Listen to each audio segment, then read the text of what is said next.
The letter arrived on a Tuesday in the spring of 1878, creased and smudged with trail dust, and Walter Dunlap read it 3 times before he set it down on the kitchen table and stared out the window at the flat Kansas prairie that seemed to go on forever without offering him a single answer to the loneliness that had taken root in his chest like a stubborn weed. His neighbor, old Carson Briggs, had written it on behalf of his cousin back in Ohio.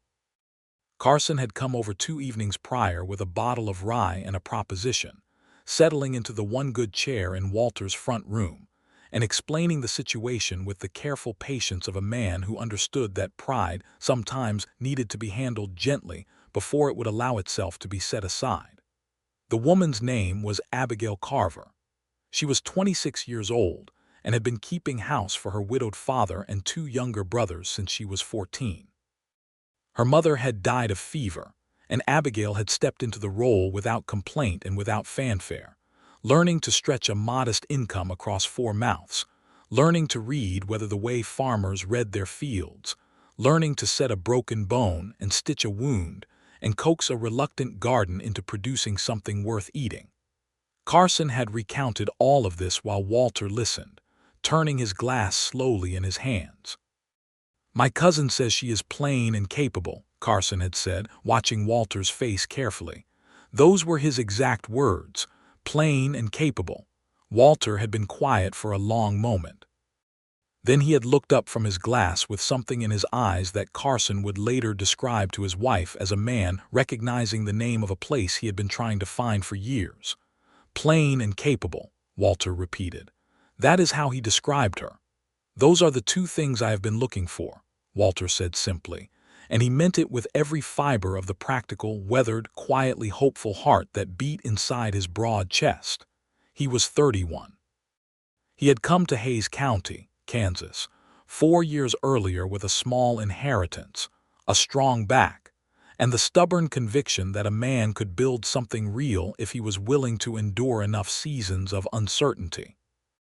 He had 160 acres of decent land, a house that was plain but solid, a barn in good repair, 6 horses, a modest herd of cattle that he had grown carefully from a start of 12 cows, and a dog named Pepper who slept at the foot of his bed and was his closest companion most nights. What he did not have was a partner, not a decoration, not a prize, a partner. Someone who understood that life out here was not a romantic adventure but a daily negotiation with wind and drought and distance and time, and who could meet that negotiation head-on and find some measure of satisfaction in it anyway. He had tried courting twice before. The first woman had been lovely and spirited, and had lasted exactly 1 winter before she boarded a stage back to St. Louis, and wrote him a letter explaining that the silence of the prairie was something she had not understood how to survive. The second woman, a schoolteacher from Abilene, had liked him well enough but had liked a cattle broker from Dodge City better, and that had been the end of that. Neither failure had broken him, but both had clarified something in his thinking. He did not need beauty or charm or a woman who arrived with romantic notions about the frontier. He needed someone solid, someone real. Someone who was already accustomed to doing what needed doing without waiting for someone else to do it first. Plain and capable. He had written back to Carson's cousin within the week, and 3 weeks after that he had a letter from Abigail Carver herself, written in a neat and unhurried hand that told him more about her than the words themselves did. She did not gush. She did not perform. She introduced herself plainly, described her situation plainly, and asked him 3 questions that he thought were exactly the right 3 questions for a woman in her position to ask. She wanted to know if he had any debt that she should be aware of. She wanted to know how many people were in his nearest town, and whether there was a doctor among them. And she wanted to know whether he was the kind of man who believed that a woman's opinion on practical matters was worth hearing. Walter had read that 3rd question twice, and then laughed out loud in the empty kitchen, and Pepper had lifted his head from the floor in mild alarm, before deciding it was nothing worth investigating and going back to sleep. He wrote back answering all 3 questions honestly. No significant debt. The town of Millhaven was 6 miles away and had a population of roughly 400 souls, including a doctor named Fowler who was competent if occasionally drunk. And yes, he said, he absolutely believed a woman's opinion on practical matters was worth hearing. In fact, he had been managing for 4 years without one, and considered it a considerable gap in his operations. What followed was 6 weeks of letters, and Walter Dunlap, who was not by nature a sentimental man, found himself waiting for the post with an eagerness that he would have been embarrassed to admit to anyone except possibly Pepper. Her letters were honest and dry, and occasionally funny in a way that sneaked up on him. She described her days in Ohio with the kind of specificity that made him feel as though he could see the kitchen she worked in and smell the bread she baked and hear the particular tone of voice she used when her younger brother tracked mud across a freshly scrubbed floor. She wrote about her father with affection and a clear-eyed acknowledgement of his limitations. She wrote about her hopes without any of the breathless quality that might have made him nervous, and she wrote about her fears with a steadiness that impressed him deeply. She was afraid of failing at the thing. That was what she said, in her precise, careful way. She was not afraid of the work or the distance or the weather or the loneliness, because she had already known versions of all of those things. What she was afraid of was arriving somewhere new and discovering that she was not the right fit for it, that she had misread herself or misread the situation, and that she would have traded the certainty of her current life for a struggle that served no one well, least of all the man she was supposed to be helping. Walter had read that letter sitting on his porch in the late evening with the sky going red and orange above the flat line of the horizon, and he had thought that any woman who understood her own fears with that kind of clarity was someone he needed to meet in person regardless of what came after. He wrote back and told her he thought she was being too hard on herself. He told her that the ability to consider failure as a possibility rather than as a shame was something a lot of people out here hadn't figured out yet, and that he would rather have one person beside him who could honestly assess a situation than 10 who told him only what they thought he wanted to hear. He told her that he could not promise her that Kansas would be easy, but he could promise her that he would not pretend it was something it wasn't, and that whatever they built together if she chose to come, they would build it with their eyes open. Her reply came faster than he expected.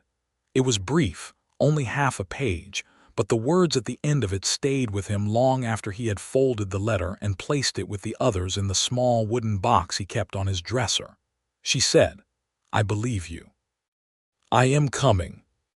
She arrived in Millhaven on the 4th of June, 1878, on the afternoon stage from Salina, and Walter was standing in the dusty street in front of the stage station with his hat in his hands, and a nervousness that he had not felt since he was a boy and did not entirely know what to do with. The stage came in loud and rattling, the driver hollering to clear the street, and 3 passengers climbed down into the afternoon heat. A traveling salesman with a case of sample goods, an older gentleman in a traveling coat who looked unhappy with the state of everything he could see, and then Abigail Carver.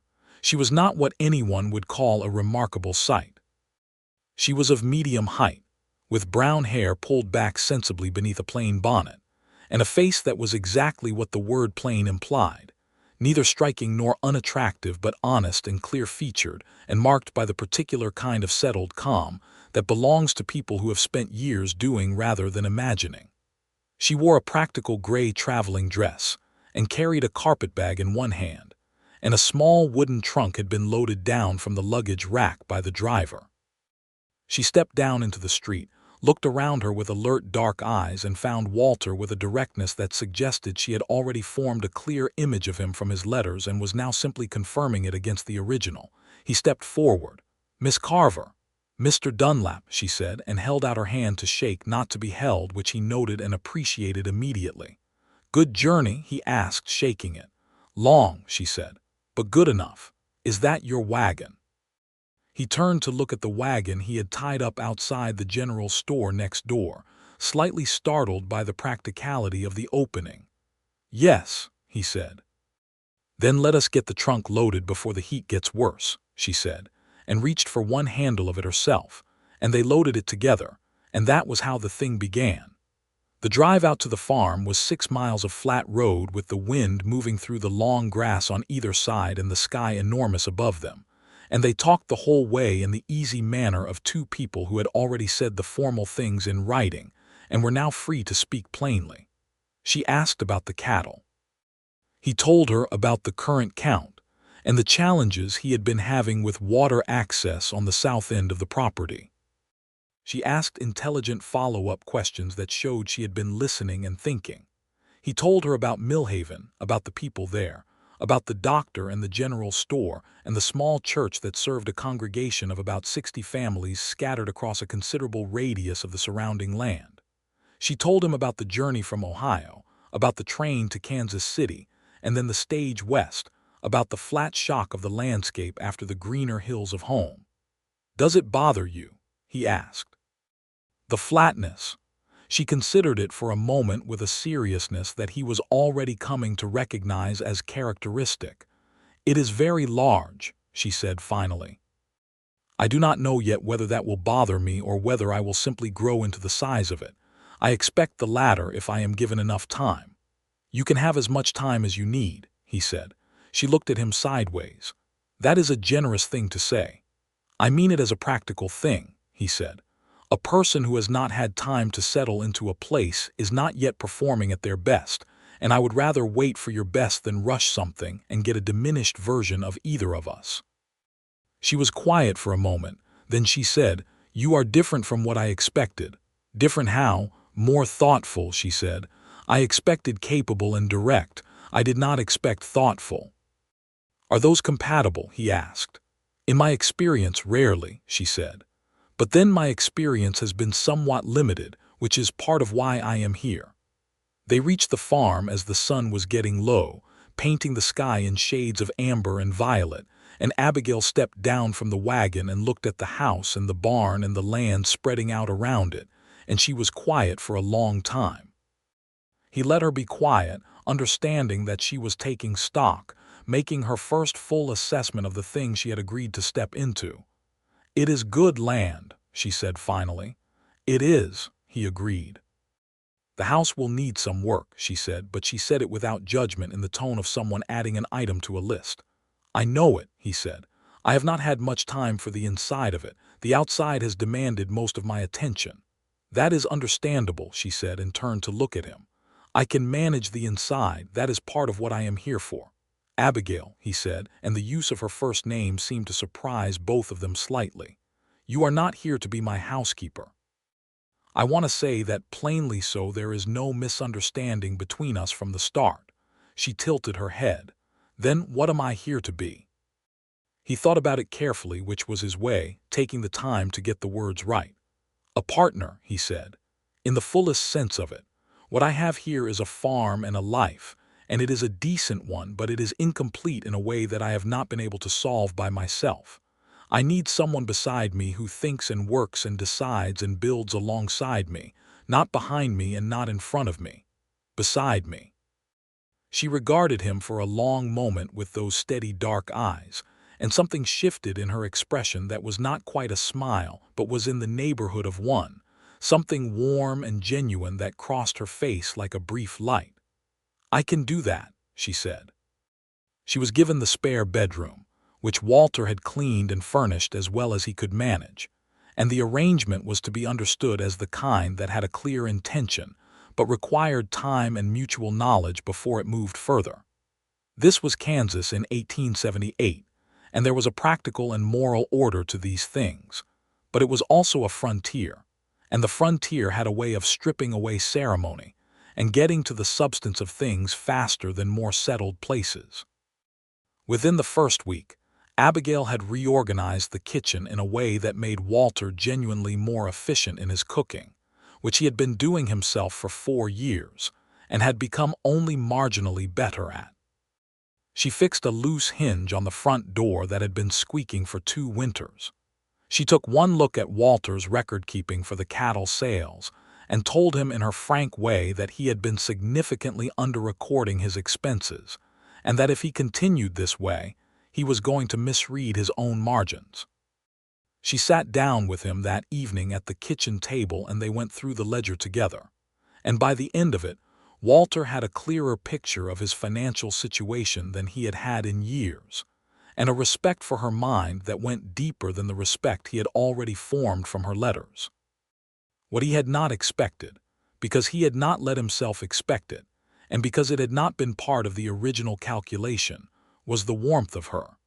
Not warmth in the performed, social way, but warmth in the quiet, practical way. The way she found the right thing to say to a man who came in from the fields exhausted and discouraged after a fence section collapsed, and 3 cattle got into a neighbor's corn. The way she put coffee in front of him before he asked and sat down across from him and said, "Tell me what happened," and then listened to the whole of it without trying to reframe it or comfort him away from the frustration of it. Just listened and let him work through it. And when he had finished, she said, "Tomorrow it will still be a problem to solve, and you will solve it better rested than not. Let us have supper." And somehow that was exactly the right thing.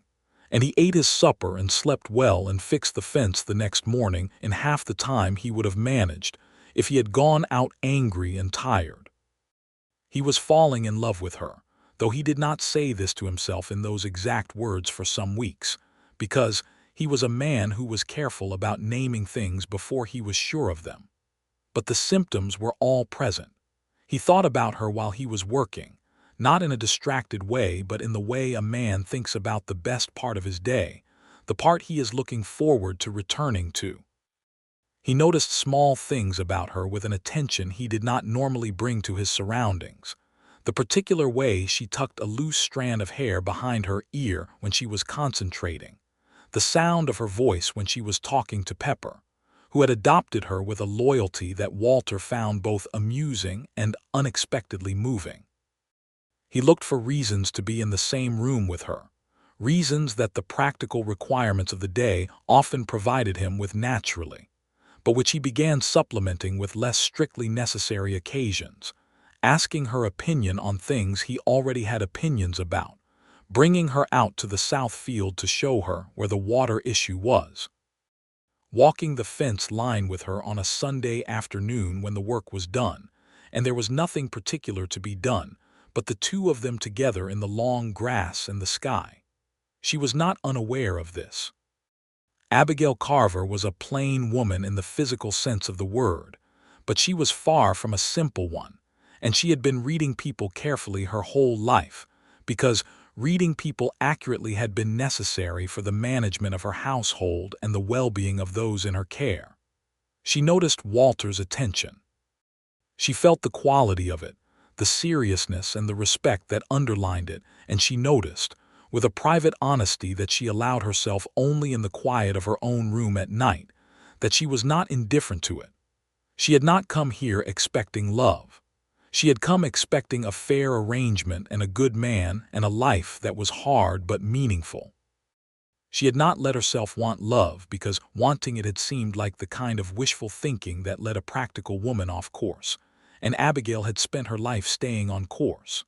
But something about Walter Dunlap made the very word feel less like a hazard and more like a thing that might simply be true. The way good soil was true or reliable weather patterns were true, a fact of the land rather than a fantasy above it. The moment that shifted something definitively happened in the 3rd week of June, 3 weeks after she arrived, during a rainstorm that rolled in from the north with very little warning and turned the road to mud and the yard to a lake inside of 20 minutes. Walter was out in the barn getting the horses settled, and Abigail, who had been in the middle of baking, looked out the window and saw him struggling alone with 2 horses that had been spooked by the lightning, and without thinking about it, she pulled on her boots and his spare coat from the hook by the door and went out into the rain. She was soaked through to the skin within seconds. The mud grabbed at her boots with every step. She reached the barn at a run and went straight to the head of the mare that was giving the most trouble, taking the bridle with both hands and speaking to her in a low, steady voice that Walter could hear from where he was working with the other horse. He turned and stared at her for a moment. This woman standing in his barn in the pouring rain with her hair plastered to her face and her jaw set in concentration. And something happened in his chest that was approximately the feeling of a door opening. A door he had kept shut for long enough that he had nearly forgotten what was on the other side of it. It took them 20 minutes to fully settle all 6 horses. By the time they were done, the rain was drumming on the barn roof like applause, and they were standing in the dry warmth of the straw-smelling dark with water dripping from both of them and Abigail trying to push her wet hair back from her face with limited success. "You did not need to come out," he said. "You needed help," she said simply. He looked at her for a long time in the low light, and she looked back at him with that directness that he had come to rely on as one of the fixed points of his day. And then he said, "I would like to court you properly, Abigail. I know that is the next step and not the step we are at yet by any formal account, but I would like you to know that it is my intention and that you have my full respect either way." She held his gaze for a moment. "You are asking me whether I am willing to be courted." "I am." She thought about it with the earnestness that she brought to every question worth asking. "Yes," she said. "I am willing." The summer that followed was one of the finest of Walter Dunlap's life, and he held that fact clearly enough that he could see it even in the middle of it, which was unusual, because he was a man who had a tendency to recognize good things better in retrospect. The farm was busy, as summers always were, with cattle and fencing and hay cutting, and the ongoing argument with the Southfield drainage. But the busyness of it was different now, because there were 2 of them moving through it with a shared purpose, and the weight of it was distributed in a way that made both of them more effective and more alive. He brought her wildflowers on Sunday mornings, nothing elaborate, just whatever was growing at the edge of the field, the simple prairie blooms that most people walked past without noticing, and she received them the way she received everything he offered her, without performance, but with a warmth that was real and visible to anyone paying attention.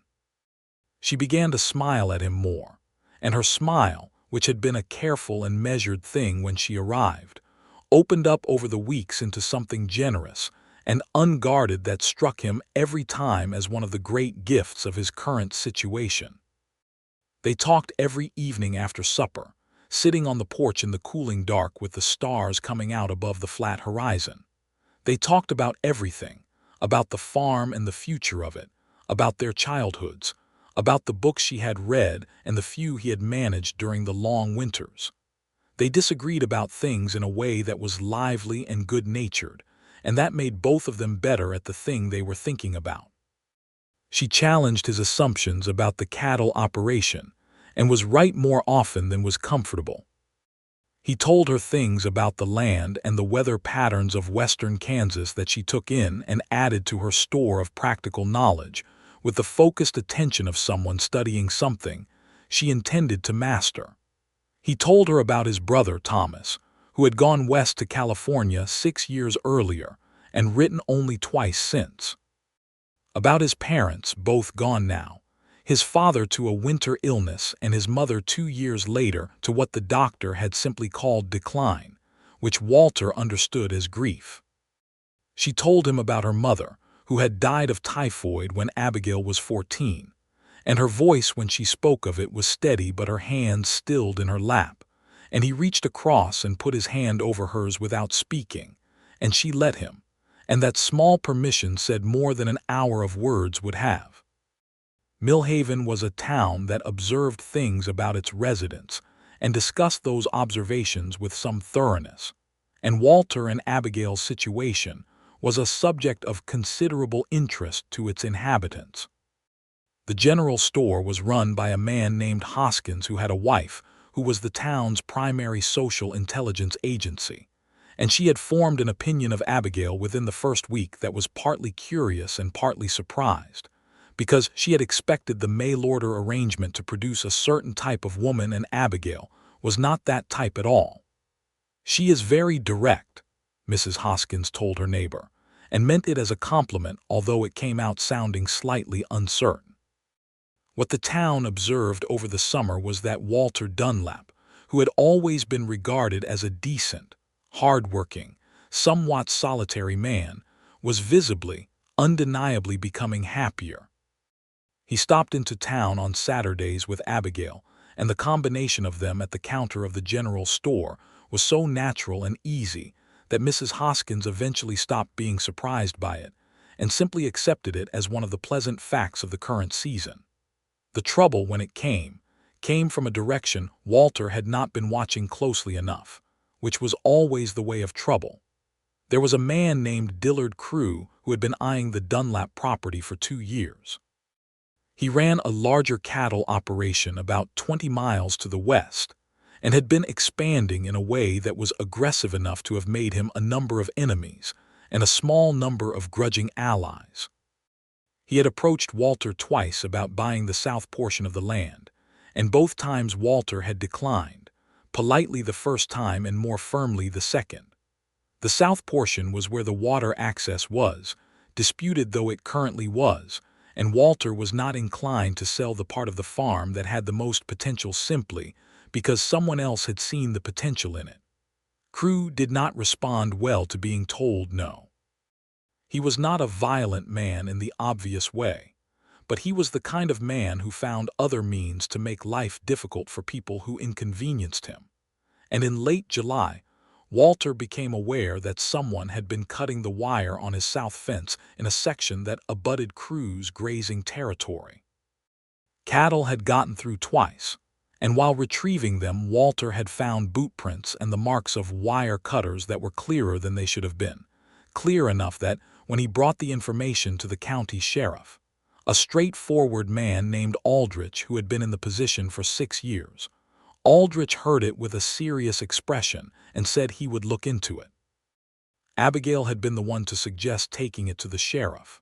Walter had been inclined to handle it himself, which in that time and place meant riding over to Crew's spread and having a direct conversation that would have been tense and potentially counterproductive. Abigail had listened to his plan and said, in her way, "That will make you feel better for about 20 minutes and then make the situation worse. Take it to the law and let the law do its part."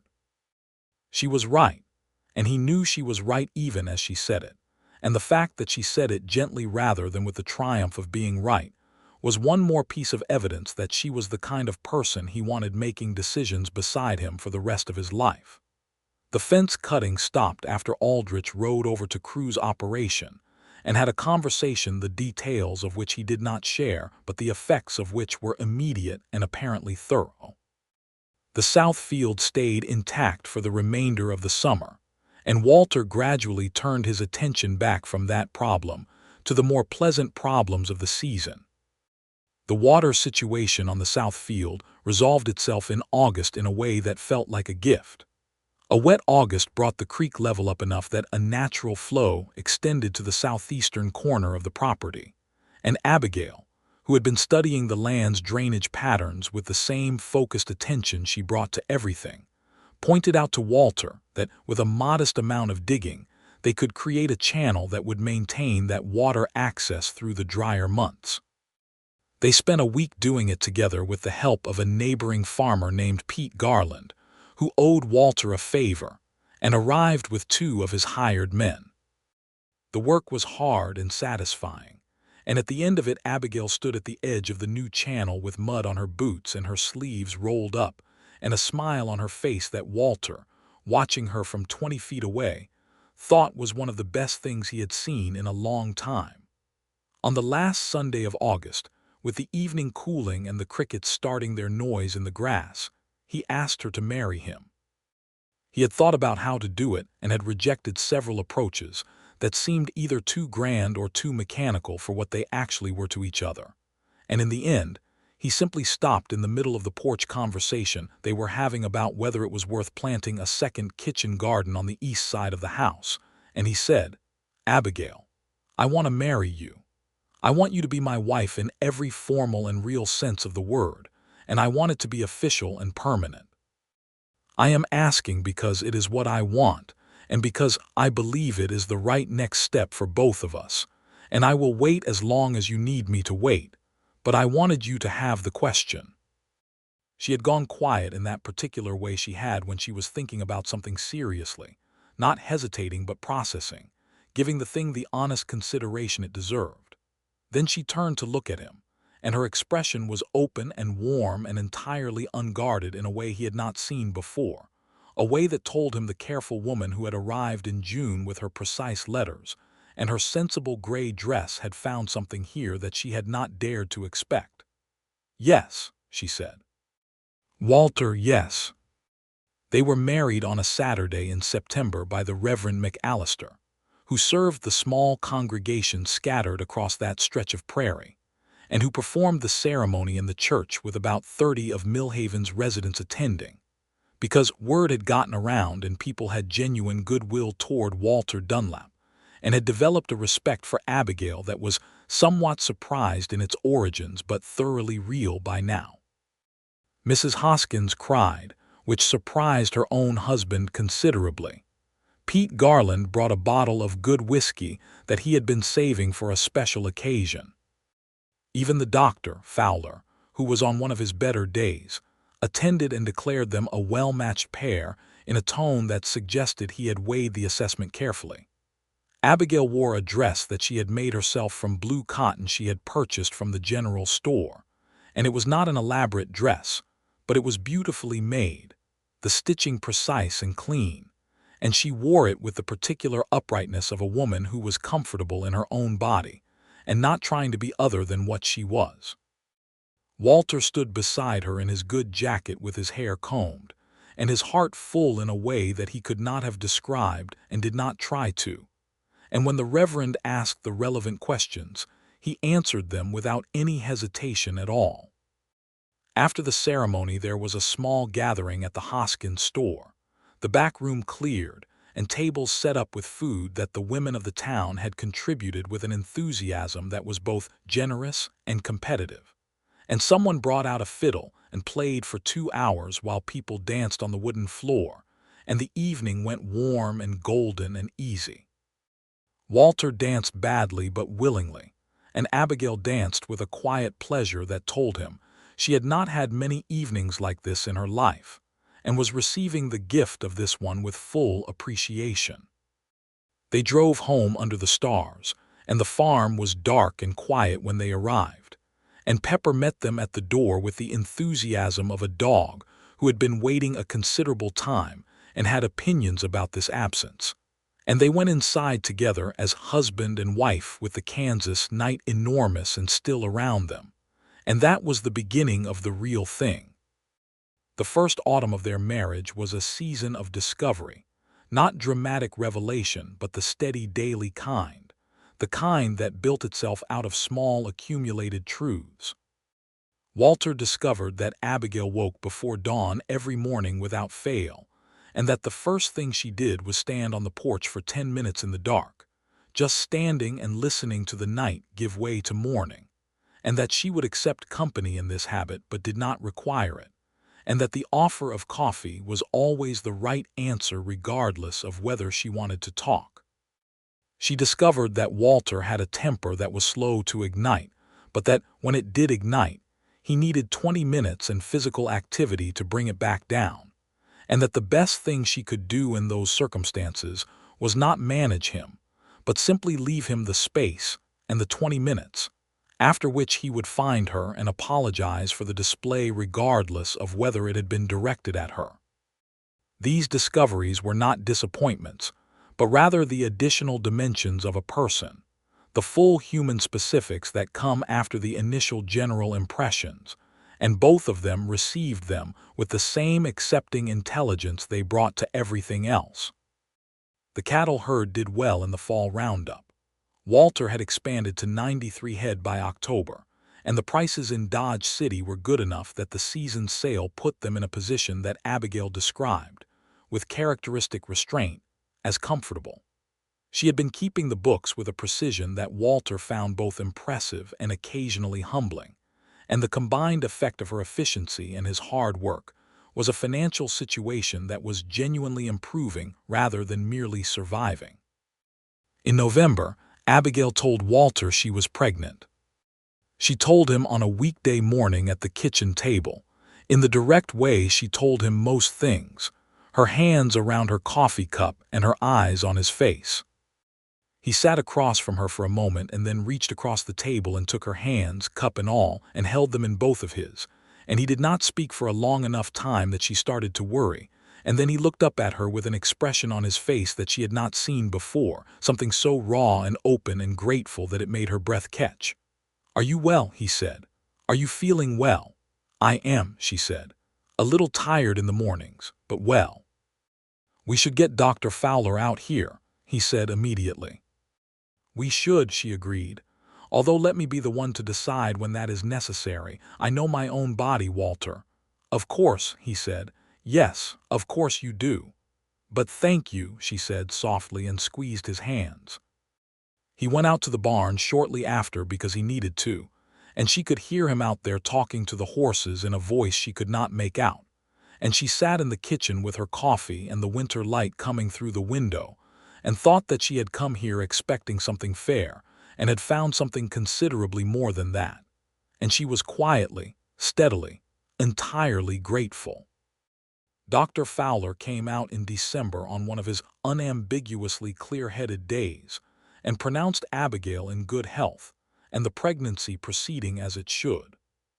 He gave Walter several stern instructions about making sure she was not overtaxing herself in the cold months, and Walter listened to every one of them and then looked at Abigail, and the look she returned to him conveyed, with characteristic efficiency, that she appreciated the concern but would be managing her own activity levels.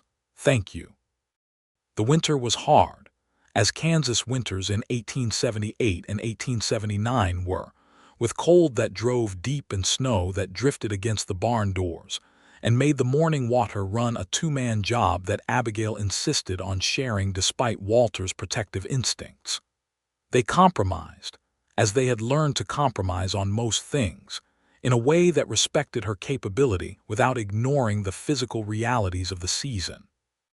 She managed the house and the records and a good portion of the farm planning while he managed the heavier outdoor work, and they spent the long winter evenings in the warmth of the kitchen, planning the spring with a thoroughness that was equal parts practical necessity and genuine pleasure. She read to him in the evenings. This had started in October almost accidentally, when she had been reading one of the few books she had brought from Ohio and had commented on a passage, and he had asked her to read it aloud, and she had, and the habit had established itself from there. She read well, with expression and timing, and Walter, who had had limited experience of being read to, found it one of the most unexpectedly fine aspects of his current life.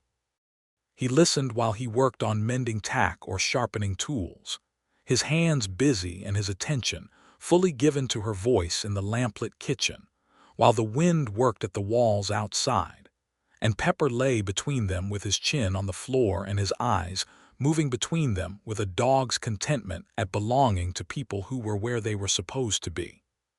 The baby was born on the 14th of March, 1879, a Sunday morning when the first real warmth of the approaching spring was beginning to make itself felt, and the prairie grass was just starting to find its green again. Dr. Fowler was there, considerably more sober than his reputation suggested he might be on this particular occasion, which Walter had secured by riding out to town 2 days before, and having a frank conversation with the man about the importance of being at his professional best.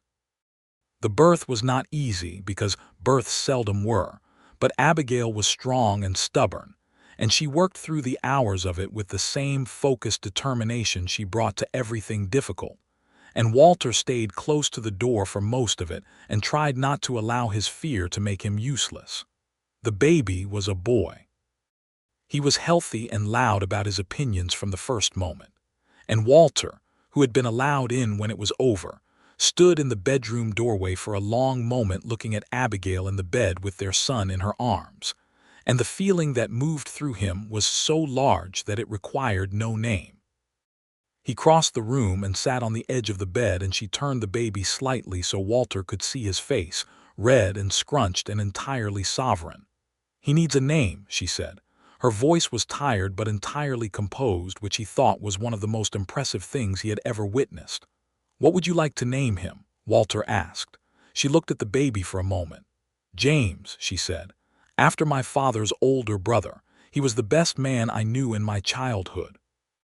"James Dunlap," Walter said, and felt the weight of it, the realness of it, how solid and permanent a name was. "Yes, James Dunlap."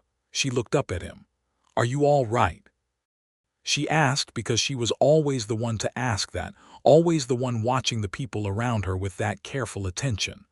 "I am more than all right," he said. She smiled, the full, unguarded smile that had started as a careful thing and had become over these months one of the primary rewards of his existence. "Good," she said. "Then let me sleep." He let her sleep. He took James from her when she was ready to rest and sat in the chair in the corner of the bedroom with his son in his arms. And the boy slept with the absolute commitment of the newly born. And outside the window the spring light moved across the flat Kansas land. And Walter Dunlap sat in it and felt the full weight of a life that had become, through patience and practicality, and a letter that described a woman as plain and capable, into something that was more than he had known to want. The spring of 1879 arrived with the urgency it always had in that country, piling demands onto every available hour, and the arrival of James had reshuffled the rhythm of the household in ways that required adjustment and occasional improvisation. Abigail recovered from the birth with the same purposeful efficiency that characterized everything about her, and within 3 weeks she was back to managing the books and the household with James in a sling she had fashioned from a length of good cotton, going about her work with the baby close to her chest and Pepper orbiting them both with the watchful dedication of a self-appointed guardian who took his responsibilities seriously. Walter, watching this arrangement from the barn door one afternoon, felt a surge of something so warm and specific that he had to set down what he was carrying and simply stand in it for a moment before going back to work. This was his life. This woman and this child and this land and this constant sustaining work. He had not known it was possible to feel simultaneously more rooted and more free. Pete Garland brought his wife, Nora, over in April for an official visit to meet the baby. And Nora Garland, who was a forthright woman in her own right and had taken a genuine liking to Abigail early on, held James with the practiced ease of a woman who had 3 of her own, and told Abigail that he had Walter's nose, which Walter disputed on the grounds that he was not sure a 3-week-old baby could properly be said to have developed a nose yet. This produced the kind of easy, comfortable laughter of people who knew each other well, and the afternoon stretched pleasantly into evening, and Nora made coffee and Abigail made biscuits, and the 4 of them sat together in the Dunlap kitchen with the baby sleeping in his basket in the corner. And this, too, was one of the quiet goods of the life they had made, the community of it, the fact that the isolation of the prairie was not total when you had people in it with you. The summer found the herd growing and the south field finally working as it was supposed to, the water channel doing exactly what Abigail had predicted it would do, and by the fall of 1879 they were able to plan seriously for the first time about expanding the cattle operation in a meaningful way. Abigail sat with him over the books for 3 evenings in a row in September, and they went through the numbers with a thoroughness that left Walter with a clear picture and a growing sense of the possible.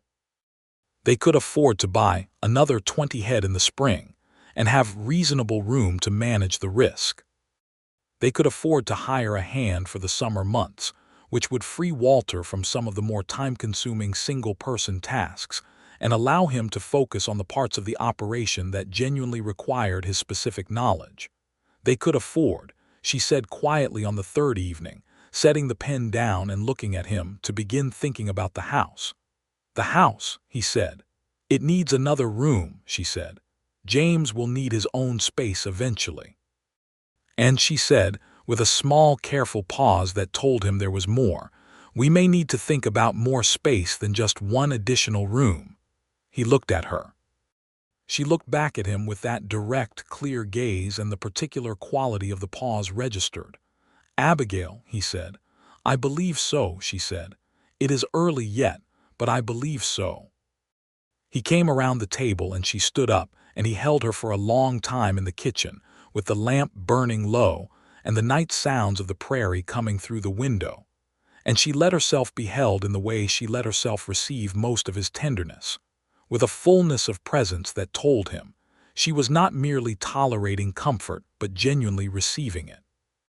The second baby was a girl, born in the following May of 1880, delivered again by Dr. Fowler, who had, since the birth of James, seemed to be applying himself to sobriety with renewed purpose, whether out of general self-improvement or out of the professional pride that Walter's frank conversation had apparently stirred in him.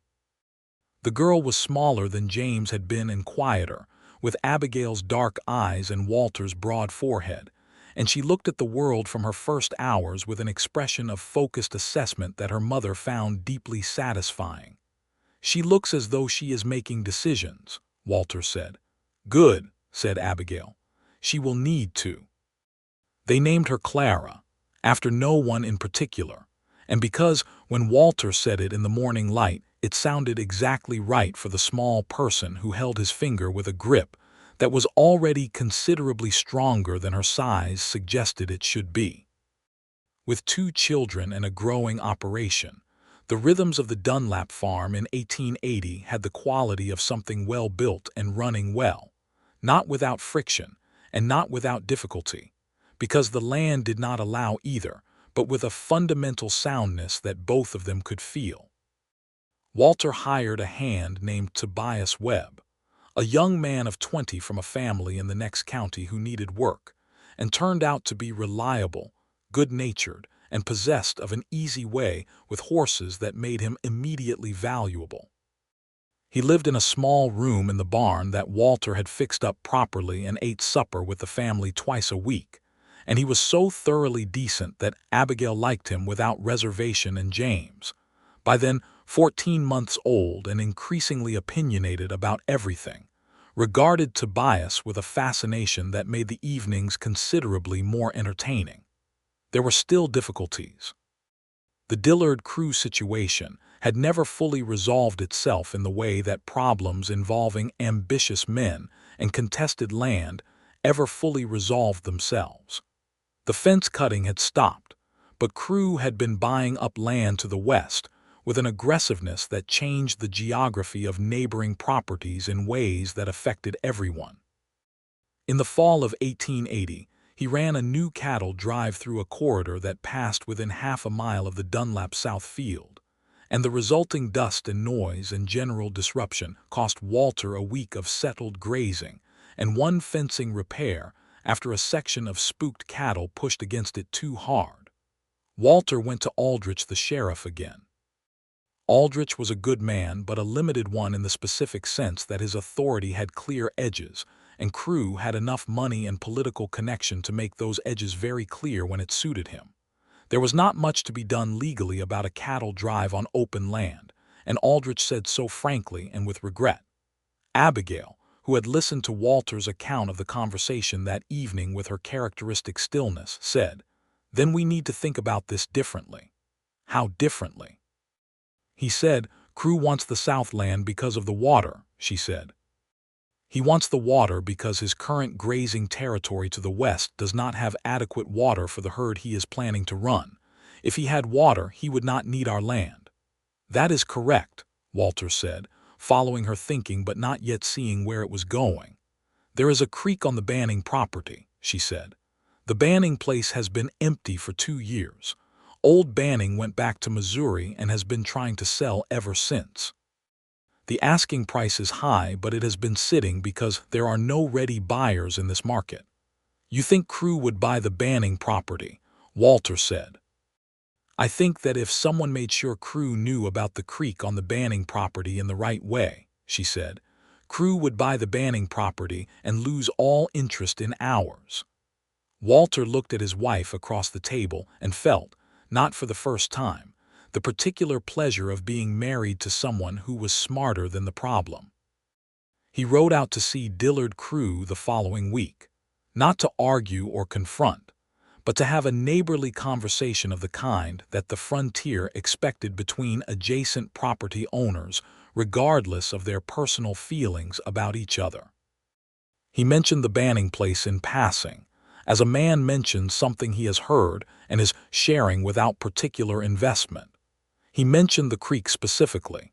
He described the creek with the detail of a man who had ridden past it recently and had no reason to think much about it except that it was there. Crew was not a stupid man, and he might have suspected that the information was not as casual as it was presented.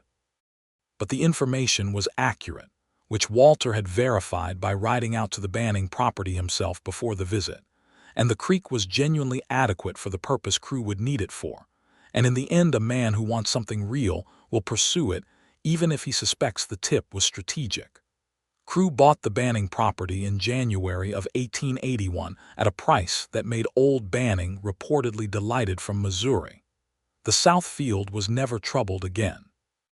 Walter told Abigail when the sale was confirmed, and she received the news with a satisfaction that she tried to contain to a modest level, but which spread across her face as a smile that she eventually gave up trying to moderate. "Good," she said. "Now let us talk about the spring planting."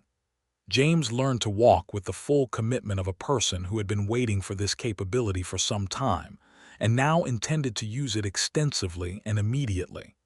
He was into everything, fearless and curious, and possessed of a laugh that was large for his size, and that made Walter stop whatever he was doing every time he heard it.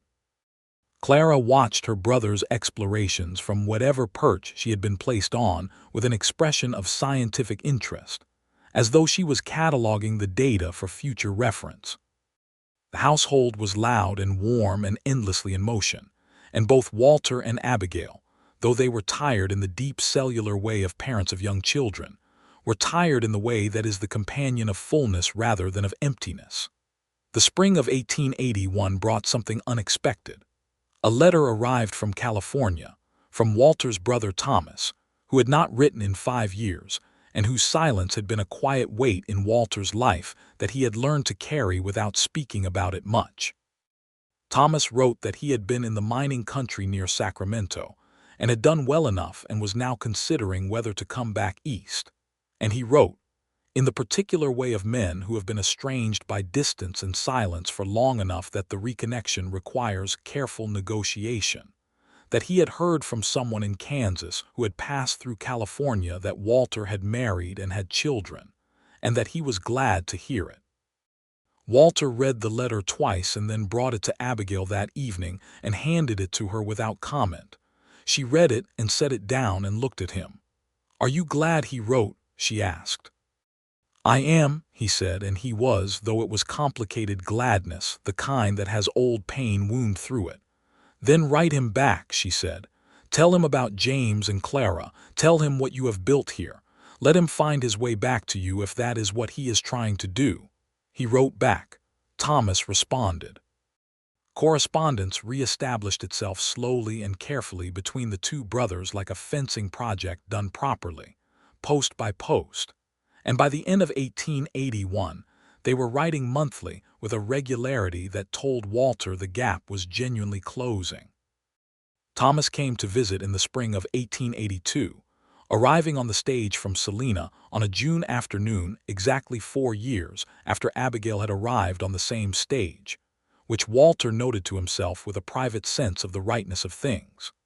Thomas Dunlap was 3 years younger than Walter, thinner than Walter remembered him, with a beard he had not had when he left, and a look in his eyes that spoke of having seen more than was entirely comfortable, and having made some kind of peace with it. He stood in the yard of the Dunlap farm and looked at everything Walter had built, the house that had been expanded now to proper size, the barn in full working order, the good cattle visible in the south field, The kitchen garden that Abigail ran with the kind of management efficiency that produced more variety and volume than Walter had believed possible from that particular plot of ground, and he stood looking at it all for a long time before he said, "Walter, you did it." "We did it," Walter said, and looked toward the house where Abigail had appeared in the doorway with James on her hip and Clara holding her skirt. And Thomas looked at them, and then back at Walter with an expression that was largely made of envy and the kind that wishes no diminishment on what it sees, but simply wants something similar for itself. Abigail received Thomas with the same plain-spoken warmth with which she received everyone, making no ceremony of it but making it clear within the first hour that he was welcome, and that a man who had been absent for some years was not someone she intended to judge, because she had a sense of what long distances and hard circumstances did to the best intentions.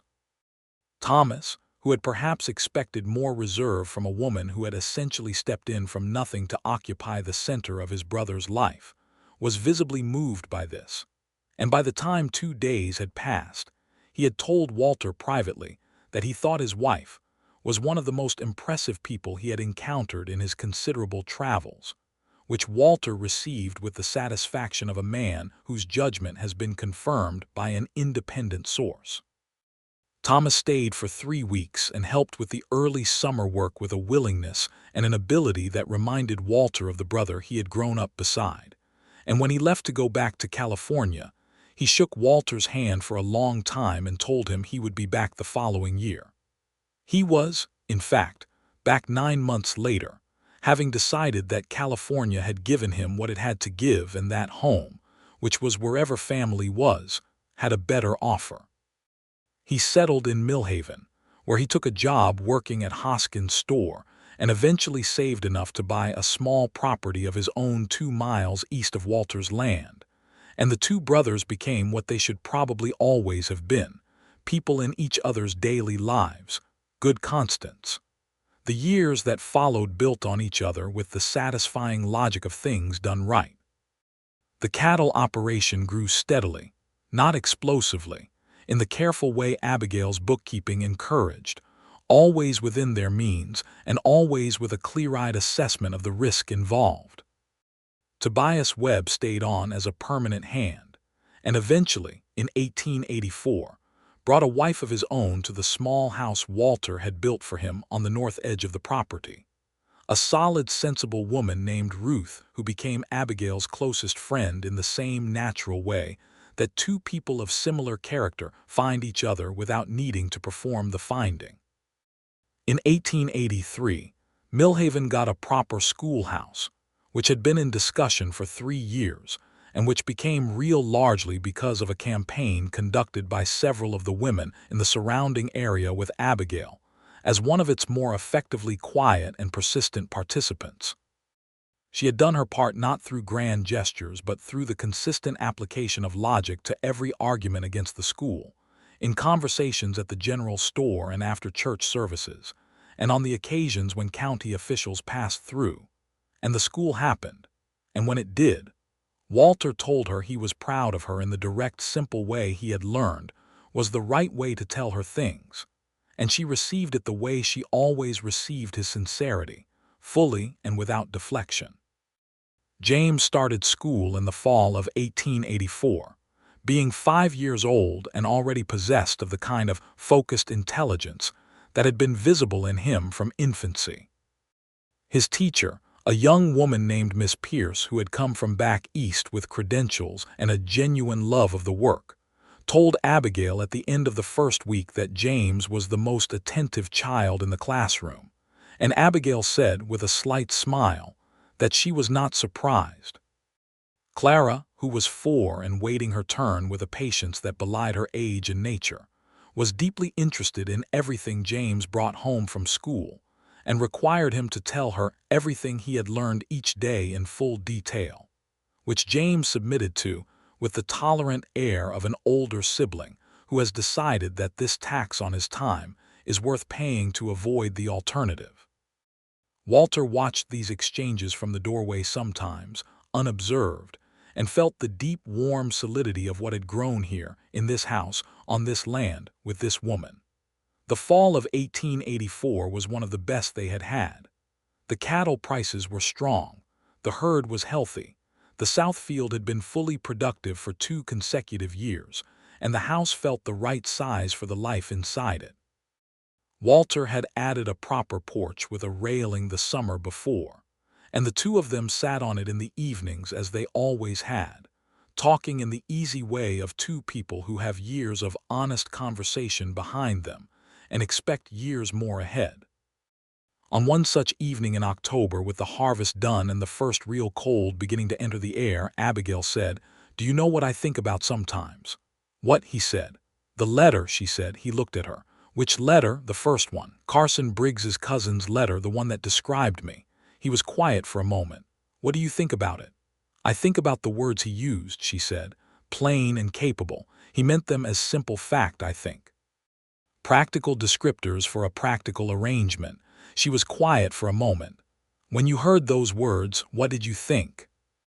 He looked out at the dark prairie for a moment, remembering the evening in his front room with Carson Briggs and the bottle of rye, and the feeling that had moved through him when he heard those 2 words applied to a woman he had not yet met. "I thought," he said slowly, "that those were the 2 things I had been looking for. Exactly those things. Not beauty or accomplishment or charm, though I have found you are not without any of those things in your own way." He paused. "I thought that a woman who was plain and capable would not be deceived by romantic fantasy, and would not require me to perform one.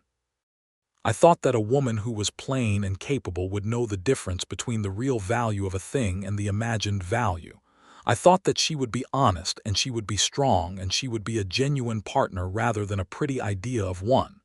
She was looking at him with the expression she had when she was receiving something she had needed to hear.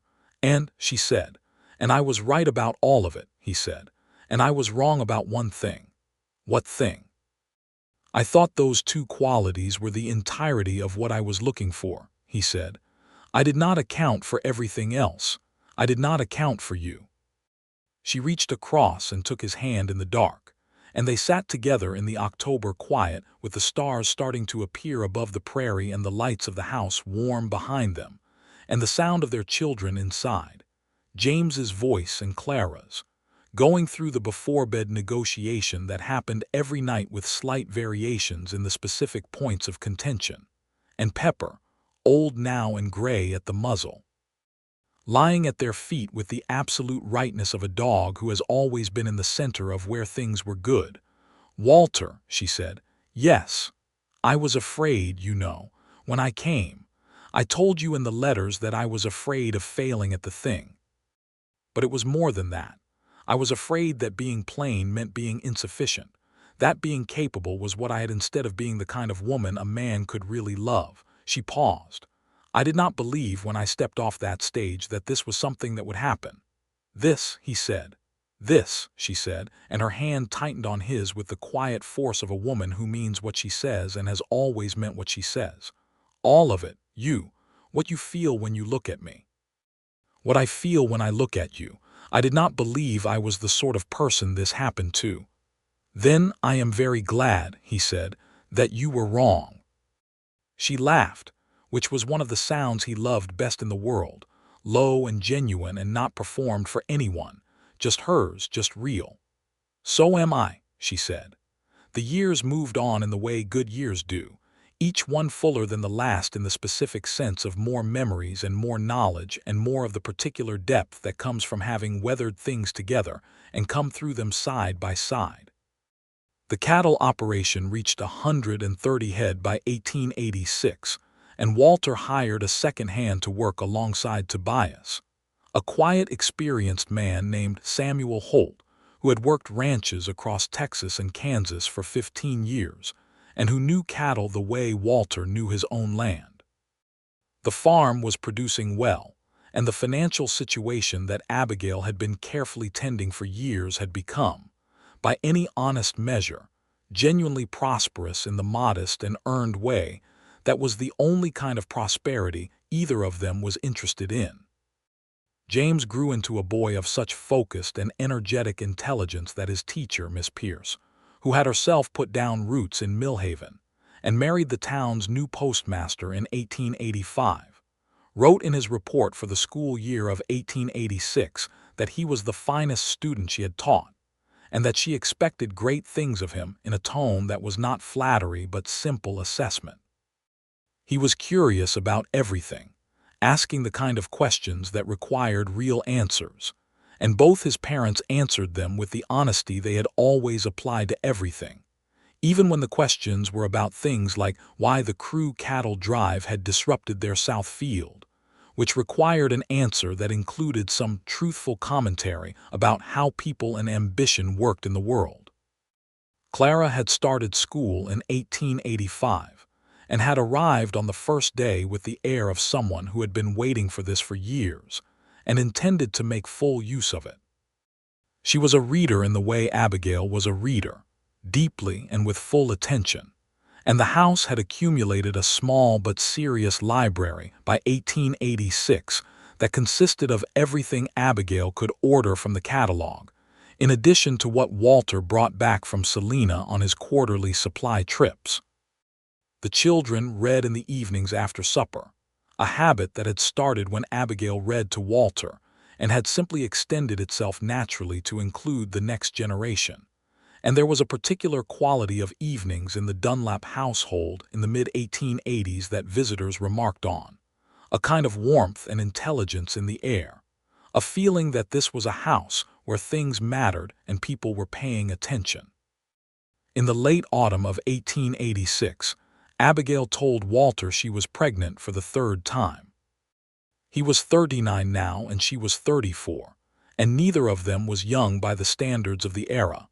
But she was healthy, and the doctor who had succeeded Fowler, a younger man named Briggs who had no relation to Carson, and who had set up a proper practice in Millhaven in 1884, examined her and found nothing concerning.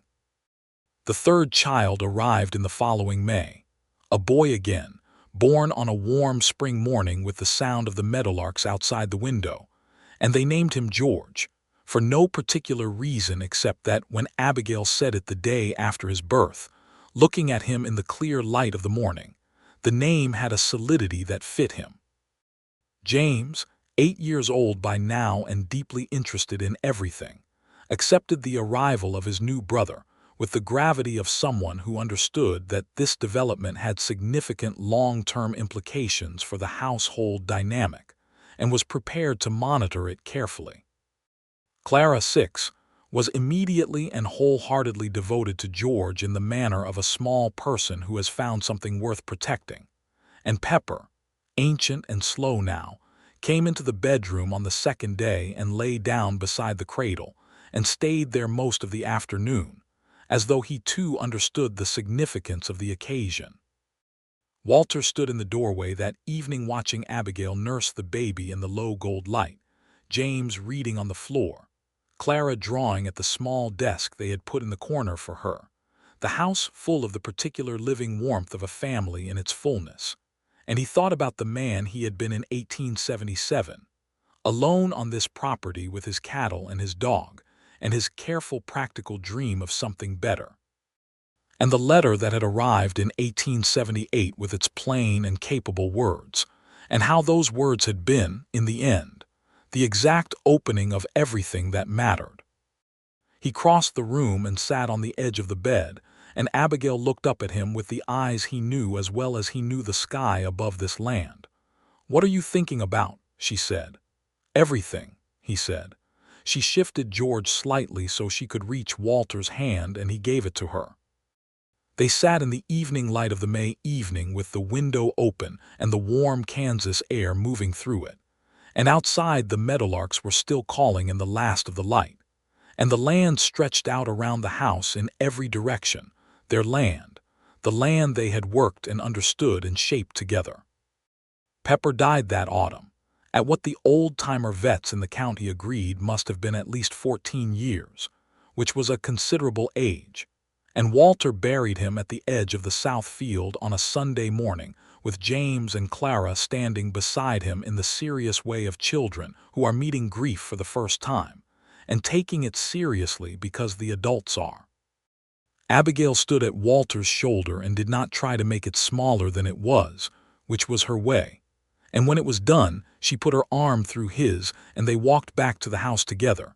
And she made coffee, and they were all quiet for a while. And then Clara asked if they could get a new dog, and James said he thought they should wait a respectful amount of time first.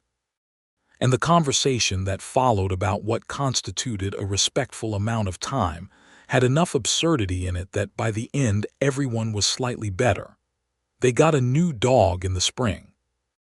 A young border collie with more energy than the whole farm combined, who arrived at 8 weeks old and immediately began trying to herd everything she could find, including George, who was 10 months old and delighted by this development. Walter named her Blue because she had eyes the color of a clear western sky, and she became in very short order as central to the household as Pepper had been, taking up her position at the foot of the bed, and her duty of monitoring the activity of the yard with the thoroughness of a professional. The late 1880s brought changes to Millhaven and the surrounding county in the way that the late 1880s brought changes to all of Kansas, as the frontier began in certain ways to close, and the land that had been open became marked and fenced and named. The cattle drives that had been the great economic arteries of the region were giving way to the railroad, which had extended its reach further west and made the long trail drives less necessary and less profitable. Walter had been watching this shift and had been talking with Abigail about it for 2 years before it fully arrived, and they had made the relevant adjustments to the operation, shifting toward a more settled ranching model and less reliance on the seasonal drives.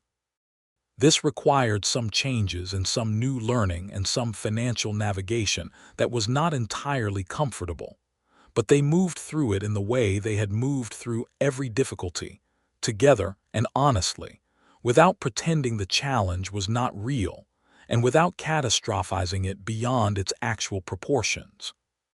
Thomas Dunlap had by this time become a genuine fixture of the community, running a small but profitable general merchandise operation in Millhaven that had expanded beyond his original position at Hoskins' store into his own storefront on the main street. He had married a widow named Ellen Marsh in 1886, a woman of strong opinions and considerable humor who got along with Abigail immediately, and who added a domestic warmth to Thomas's life that Walter could see was doing him considerable good. Thomas was present at the farm for Sunday dinners on a regular basis, and he and Walter had the easy, ongoing conversation of brothers who have found their way back to each other and have no intention of losing it again. In 1889, James turned 10 and showed every sign of becoming the kind of person who would go further than the Kansas prairie, which was a thought Walter and Abigail held with a mixture of pride and the particular parental bittersweetness of seeing a child's future reaching beyond the horizon of your own world. They talked about it honestly, as they talked about everything, agreeing that the best thing they could do was give him every educational resource the community could offer and let him choose his own course when the time came, and that choosing his own course was not a thing to be feared but a thing to be supported. Clara at 9 was becoming a reader and thinker of considerable depth, with her mother's clear-eyed practicality and her father's quiet stubbornness, and she had announced with the calm certainty characteristic of her that she intended to be a teacher. Miss Pierce, who had become Mrs. Collins by then but remained the town school teacher, told Abigail privately that she believed it too. George at 3 was himself entirely, a cheerful and determined small person who had his father's broad shoulders in miniature and his mother's dark eyes, and an enthusiasm for horses that had begun to manifest as early as his ability to stand independently. When he had hauled himself upright against the fence of the horse paddock, and stood there staring at them with an expression of devoted attention that made Tobias Webb laugh so hard he had to sit down. The last Sunday of October 1889 was warm for the season, one of those autumn days that Kansas sometimes offered as a final generous gesture before the cold came in earnest. And Abigail and Walter walked the south field together in the late afternoon, with the familiar pleasure of two people who have walked a place so many times that the walking itself has become a form of language, a way of being in each other's company that does not require words though words come and go pleasantly through it. The creek was running well, the grass was good, the cattle were settled and the herd count was healthy. The house behind them, when they turned to look at it from the far end of the south field, was solid and warm-lit and right in the way that things are right when they have been built with care over time. And the three children were visible through the kitchen window in a moving tableau of their specific energies. James's dark head bent over something, Clara's smaller form and gesturing hands, George's inevitable motion. "It is good, Walter," Abigail said. She said it in the simple, direct way she had always said things, plainly and capably, which was the only way she had ever known how to say them.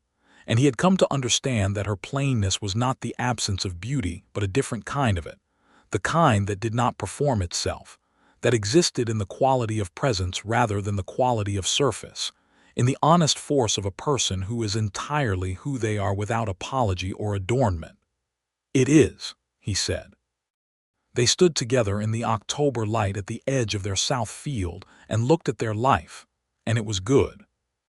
The winter of 1889 to 1890 was the kind of winter that tested things, cold coming in hard before Christmas and staying with a determination that kept them close to the house for stretches of days.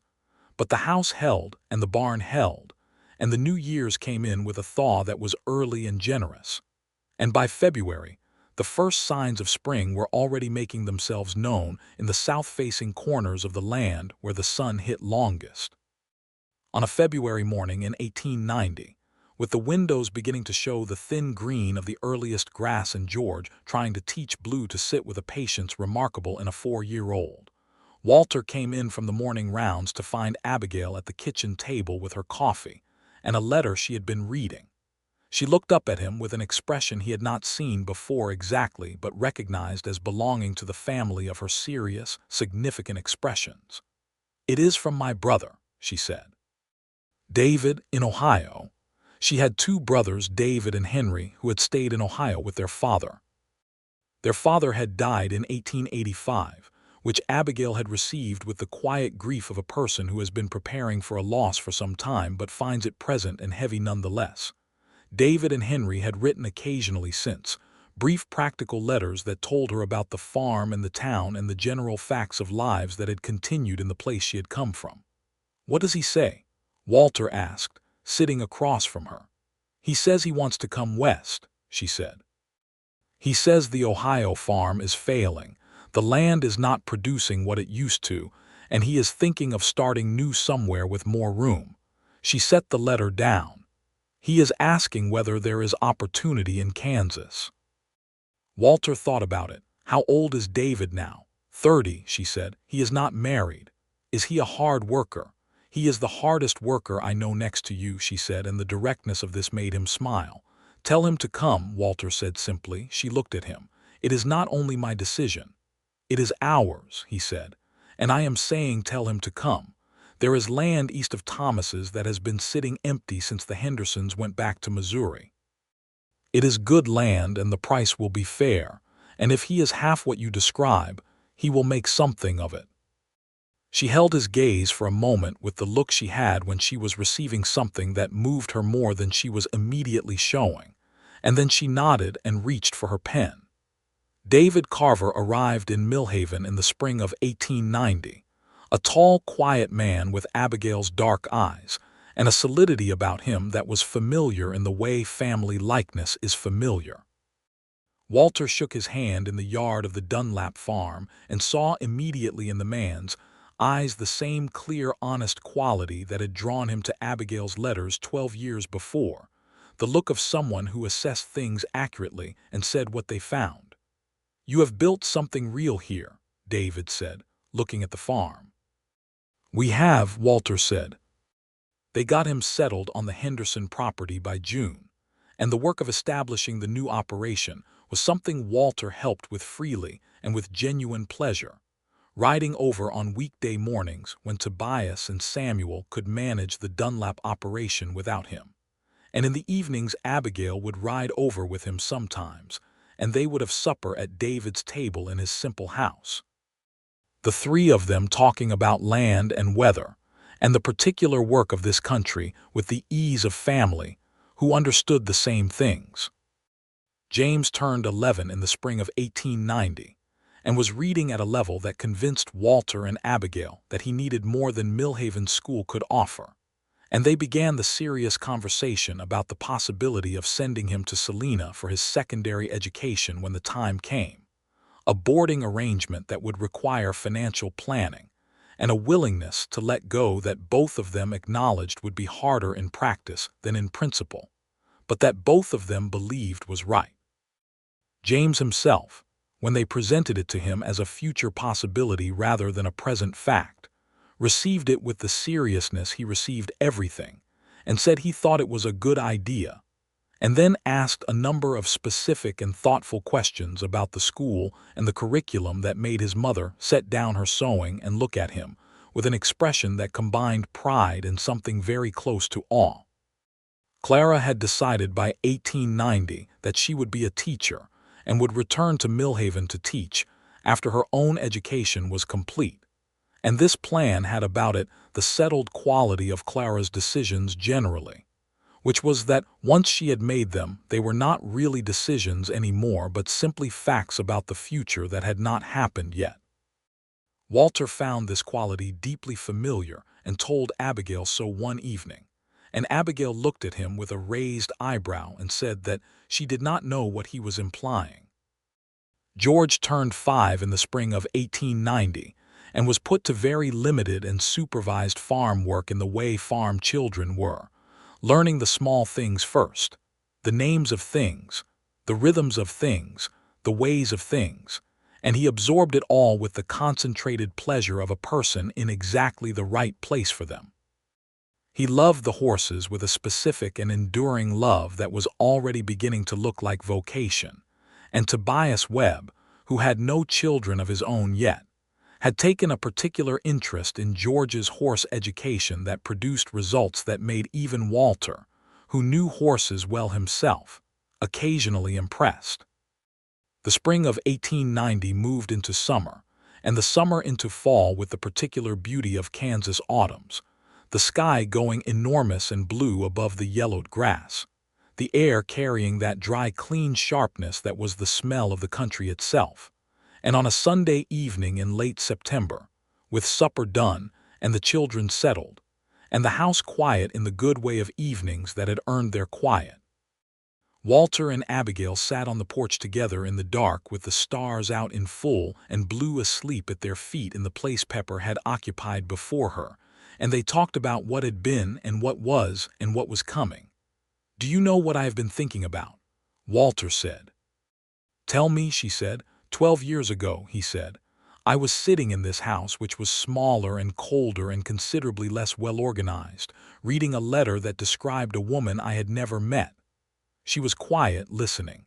I read it 3 times," he said, "not because the words were complicated, they were simple, plain, and capable, but because I wanted to be sure I understood what those words meant, and whether they meant what I thought they meant, which was that here was a person who had no interest in pretending to be something she wasn't and had developed real and actual strengths by living a real and actual life."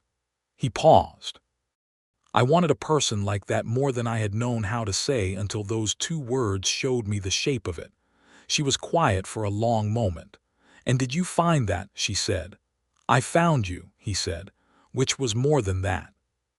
She turned to look at him in the dark, and even now, after 12 years and 3 children and 100 seasons of this land, the steady directness of her gaze moved through him like the first time, like standing in a barn in a rainstorm, and watching a woman steady a frightened horse with nothing but her voice and her 2 hands.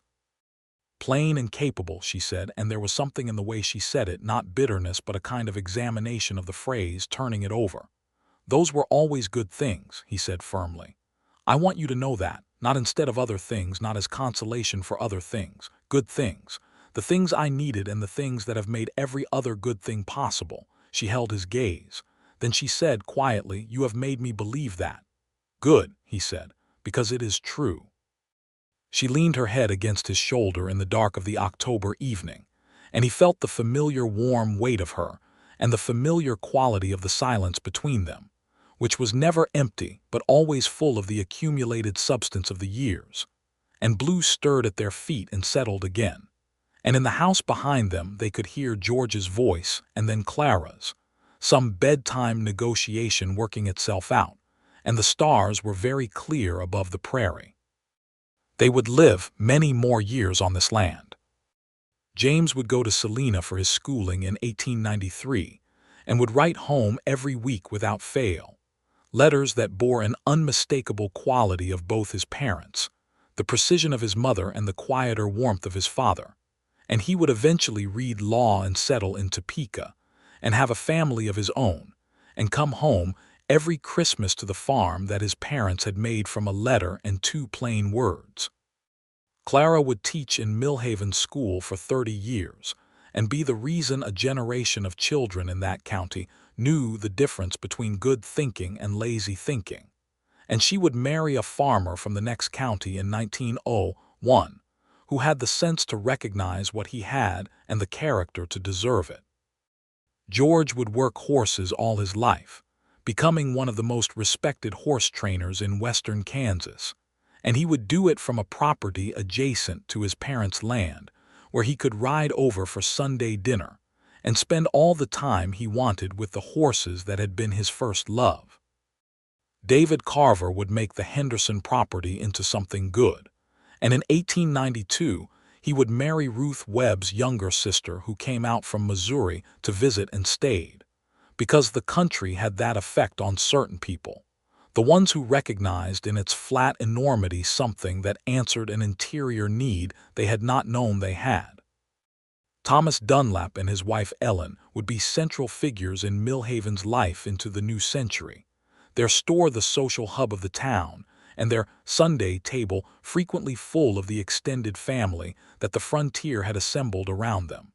The blood family and the chosen family both, the kind of community that gets built one honest connection at a time. But on this October evening in 1890, none of that had happened yet, and all of it was already there in the form of the life that had been built for it. The strong, careful foundation of a marriage that had started with a practical letter and 2 plain words and had become, through time and honesty, and the daily choice of showing up fully for each other, and for the land and the work and the children and the life, into something that neither of them had language large enough for, something that simply was. The way the prairie was, stretching out to every horizon with all that sky above it and all that solid earth beneath. Walter put his arm around his wife in the dark. She set her hand on his chest in the way she had, and he felt the warmth of it through his shirt. "We did all right," he said. She made the small sound she made when she was restraining a larger comment. "We did considerably better than all right," she said, and the dry precision of it, 12 years in and unchanged in its essential quality, made him laugh in the quiet dark of the porch. "Yes," he agreed, "we did."